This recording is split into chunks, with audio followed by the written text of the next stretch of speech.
Hey everyone, and welcome to another episode of Transform Your Career Success. I'm Susie Mosley-Payne, and today I'm joined by Renee Cohen, my friend, entrepreneur, female founder, and business consultant through your own business, Flow Consulting.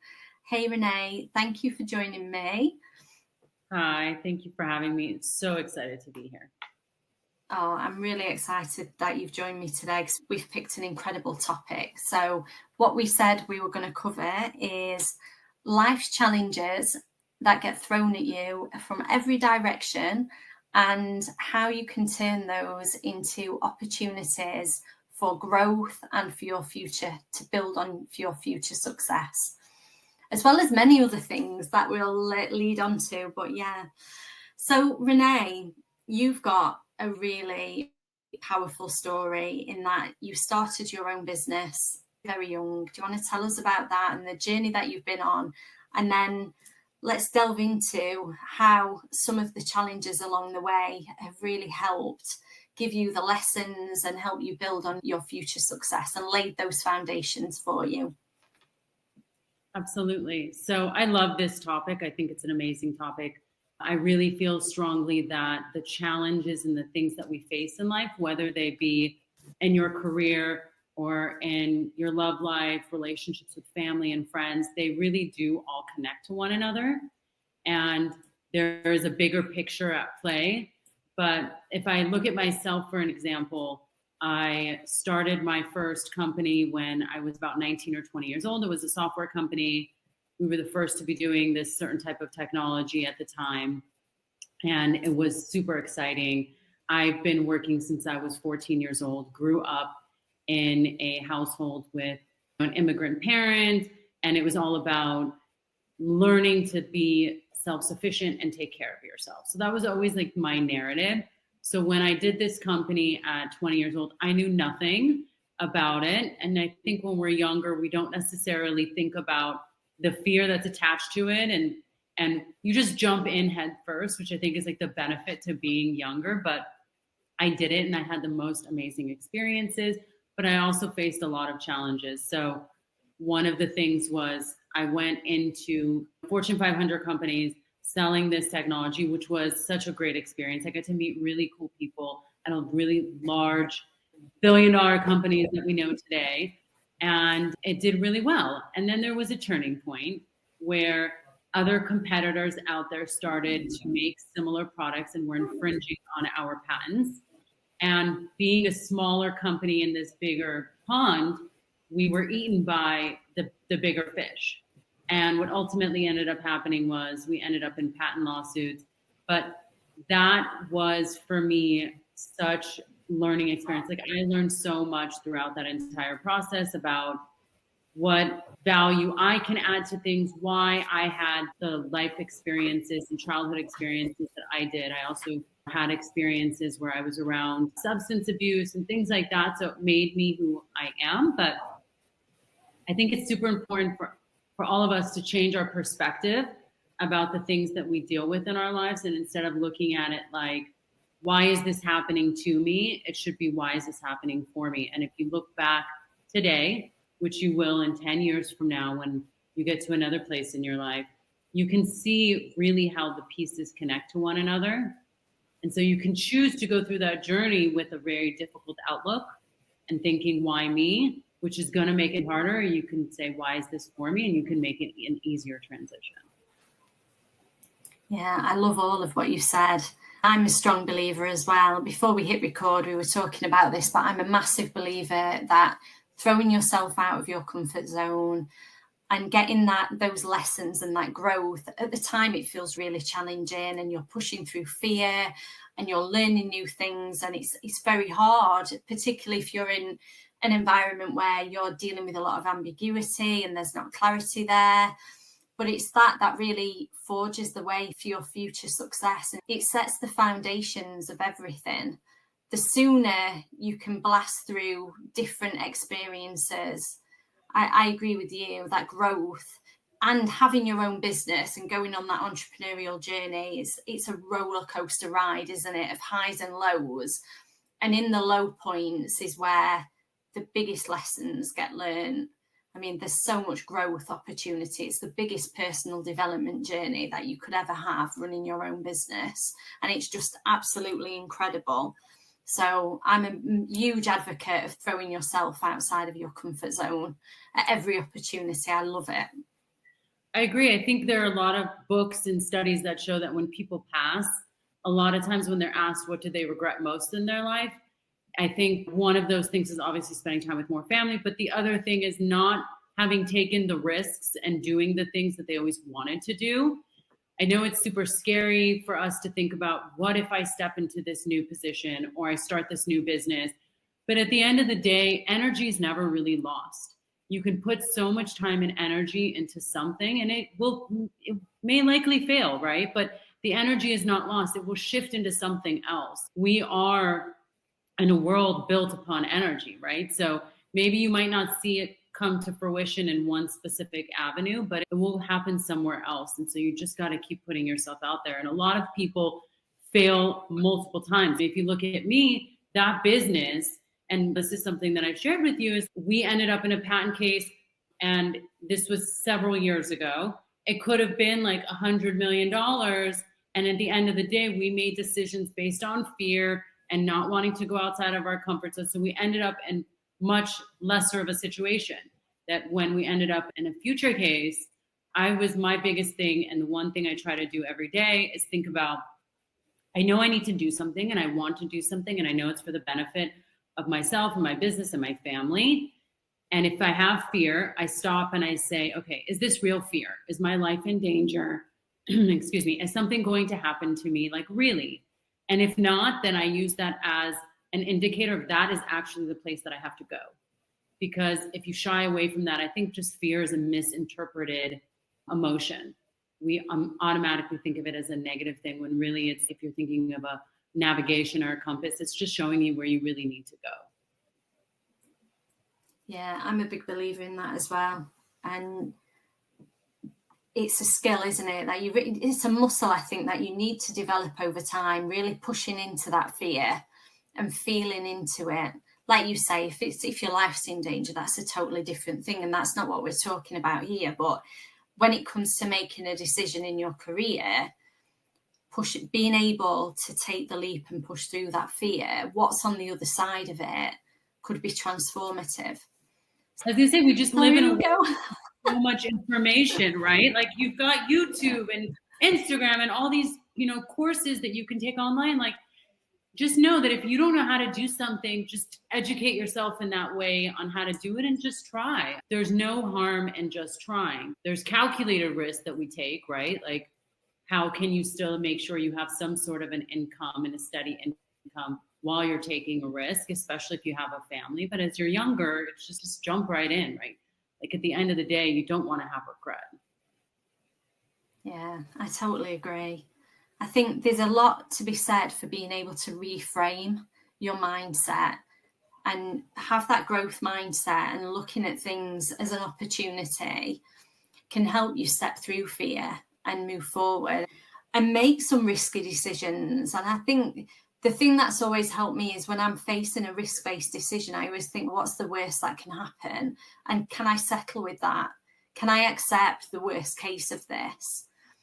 And very often for me, I think the other thing now, the older I get and the further on in my career, the risk for me now is more in not taking the decision, or I'm almost looking for opportunities to grow and grow quickly, where my fear actually is more about staying stuck. I'm now in a place where I want to see what I can do to unlock my own potential. I want to see how far I can take myself. The fear for me is if I don't unlock that potential and I get another 5 years down the line and I've not moved forward, or I've not achieved something that's on my goal list. That for me is where the fear comes from now. It's less about fear of taking a risky decision. I almost radiate towards that now. It's more about the fear of staying stuck or just plateauing is the other thing. Just sitting and being in a steady state scares me. Yeah. There's something that you said that I think is so powerful, and it's interesting because I watched a class recently and it was around this specific topic. You said that when you're faced with a fear, you just think about what is the worst outcome and you come to terms with that. And it's funny because this was exactly what it was about. It was saying, like, when we're fearful, someone was sharing their experiences and what they do. And I thought it was brilliant is when they're faced with a fear, they stop and they say, okay, what is the worst case scenario with this situation? And they play out the worst case scenario, and then they come to terms with that and they fully accept that. If the worst case scenario is you put yourself out there, you go on social media, you start this business and it completely bombs, what's the worst case scenario? Okay, you feel like a failure. You embarrass yourself a bit, right? And okay, you lose a little bit of money, right? Those are the things potentially. And then you just come to terms with that. And then it makes it easier for you to do it. If you can settle with the worst case, then you're always going to land somewhere before that. You're never going to really hit that worst case scenario. But if you can settle with that, then it makes the whole thing much easier. So I love that you said that. Yeah, and then even in that worst case scenario, there's lessons to be taken. 100%. I think that for me, not everybody agrees with the whole thing, fail fast. I had a little bit of a discussion with an executive leadership coach on this a few weeks ago, and they said fail fast it's not always a positive, but in the context of getting through something really quickly, learning the lessons, making the mistakes, it's not about failure, but it's just about getting that growth as quickly as possible. I'm all for, if rather than taking 2 years to learn something or develop a skill in something, if I can condense that down into a shorter period of time, that enables me then to move on to the next thing. And that growth is then constant and it's fast. So that's the way that I look at it. 100%. Yeah, I did definitely earlier in my career, but I'd say that's not changed. I'd say that approach has stuck with me now. So that's the only way to get to where you want to really quickly is you have to have a lot of experiences, and you have to, whether that mean complete failure, semi-failure, no failure, but you learn something in every single one of those instances. So the faster that you can try things, the better. It's funny, I was reading a book about the story of Netflix, and I forget one of the founders wrote the book, and they were talking about every startup has this story, right? Like this come to Jesus where the idea comes and it was just like fireworks, but those stories usually aren't true, right? Like it's never just like one magical thing and then it takes off from there, right? But people love that kind of a story. And he was sharing that before they came up with the idea, they had gone through, like he used to have a notebook and they'd gone through hundreds of ideas. So you're never going to just get the one thing and land on that. And it may take a bunch of ideas, but one idea will build on each other. And eventually you get to wherever you need to go. You just can't give up. I think personally that when you have a business, you might see steady growth or maybe no growth, right? But then you get to a breaking point where you like hit a wall or maybe it dips. And that's where you're just willing to walk away and say no. I think that if you stick it out, if you give yourself 6 months and in that 6 months it falls, if you stick it out, typically those that stick it out then experience that growth. But it's the ones that get nervous or scared during that lull or that downturn that end up walking away, and then they never experience the success that they want. Yeah, that's so true. I totally agree with that. One thing that I'm not very good at is just sitting in a passive state. So I need to be constantly looking for the next challenge or the next opportunity. And where I get very frustrated is when I can't see the next thing. So if I hit a plateau, I'm not very good at sitting with that. I need to always have a goal. If I'm goalless, I feel like I'm floundering around. It's not a good place for me. And then I start to get demotivated, a little bit despondent, looking for something. I start to look at taking a completely different direction or something new just to re-energize. And I think that's one of my negative traits. And when I had my human design reading that I mentioned earlier before we hit record, that's what she said to me, that you've got to be able to sit in a passive state and wait for the opportunities to come, not be constantly getting impatient, just trying to find them for yourself. Because when you can't find them, that's when you can take a very left turn. So that was quite insightful. That I think, like you say, keeping going when the times get tough, whether it's in your career or in your business, is really powerful, because everybody is going to have an ebb and a flow. It's a complete roller coaster, isn't it? Whether you run a business, whether you've got a career, it is a complete roller coaster. And you've got highs and lows through that. But I think the thing that has kept me going, and I would say I've been strategic with my career and my business ventures for the last 20 odd years. I have had a plan. It's not all been blind faith. I have had a strategic plan behind it. But I'd say the thing that's kept me going is just the feeling that, I get to choose my own path. And I always radiate towards what really lights me up and what I enjoy, and anything that you can tell in your gut, can't you, whether something is really energizing you or not. And it's always radiating towards those things that light me up have always served me really well. Yeah, your soul knows what's the right decision.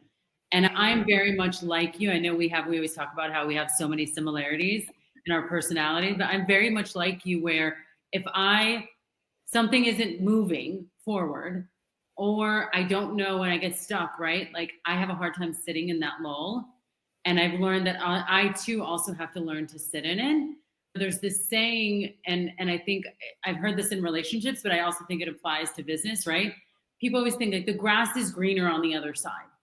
No, and they say that in relationships all the time, but the grass is greener where you water it. So you can not water your relationship or not water your business and then move on to the next one. And if you choose not to water that one, you're going to end up in the same situation.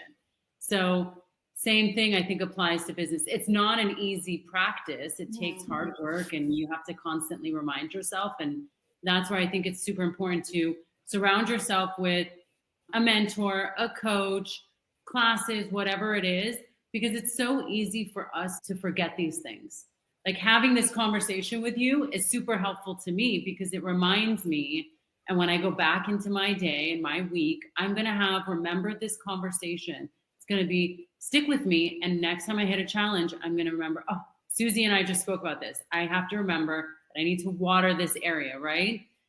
But then in a couple weeks from now, I might forget. So that's what I think mentors, coaches, listening to Transform Your Career Success consistently is super important, because it's going to help water you and remind you so you can do the right thing. Yeah, this has been a really powerful conversation. I've enjoyed it so much so far, Renee. I think about learning to sit in something. Do you think you always know? Because for me, I'm trying to think, do I always recognize whether I'm in my comfort zone in that passive state? I'll tell you what I've learned when to sit in it. So for me, I've learned that when I have an anxious feeling and I'm feeling anxiety or whatever, that I have to do something to make something happen, then to me, that's a sign that I have to sit in it. If I feel that if I don't do something, then it's that I hold the power, right? And if I don't do something, then this is never going to happen. And that's where I realize that this anxious, overpowering feeling, for me to take a next step, that means I need to just sit for a minute.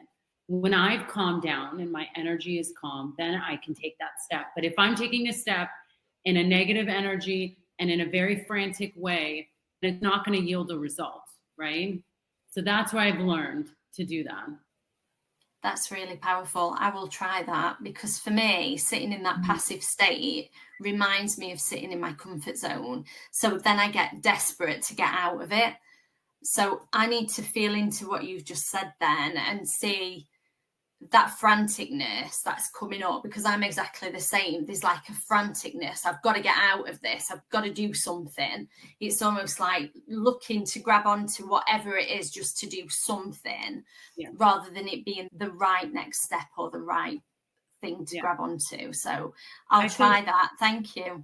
Yeah, of course. I feel strongly that the things that we do in our own personal growth, whether or not we really see it in our business physically, it really has an effect on one another. So by me overcoming my frantic need to constantly do and not sit in things, by me overcoming that, I'm transforming myself to be able to get to a place where I can attract all the things that I want, right? I think it's a matter of balancing both sides. Like I need to have the growth, and that's where I think having some sort of transformational thing that you rely on, spirituality, of course, coach, like that's super important. And then also taking the physical action. But I know that when I pause and I sit in that moment, I'm actually creating more growth in my business than I can see right now.